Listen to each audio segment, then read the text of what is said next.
ఇక్కడ సమస్య వీడొక్కడే కాదు, వీడొకడు దొరికాడు, వీడొకడు సోషల్ మీడియా వల్ల వీడు దొరికాడు. కానీ దొరకని వాళ్ళు, ఇలాంటి వాళ్ళు ఎంతమంది ఉంటారు, ఎంతమంది చేసి ఉంటారు?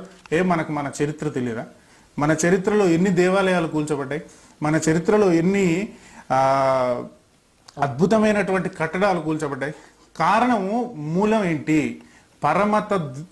పరమత సహనము, ఇతర మతాల మీద గౌరవము, ఇతర ఆచారాల మీద గౌరవము లేనటువంటి ఈ విదేశీ మతాల యొక్క ప్రభావం చోటి వీళ్ళు ఈ విధంగా చేస్తున్నారు. పాస్టర్లే స్వచ్ఛంగా చెప్తారు, వైఎస్ రాజశేఖర్ రెడ్డి విగ్రహారాధన చేసినందుకే చనిపోయాడు అని చెప్పి ఓ పాస్టర్ చెప్పాడు వీడియోలో. విగ్రహారాధనను దేవుడు అసహించుకుంటున్నాడు, అందుకే విగ్రహారాధన చేయకూడదు అని వైఎస్ జగన్ని హెచ్చరించాడు ఓ పాస్టర్. వైఎస్ జగన్ ఒకసారి గుడికి వెళ్తే వైఎస్ జగన్ని ఒక పాస్టర్ హెచ్చరించాడు.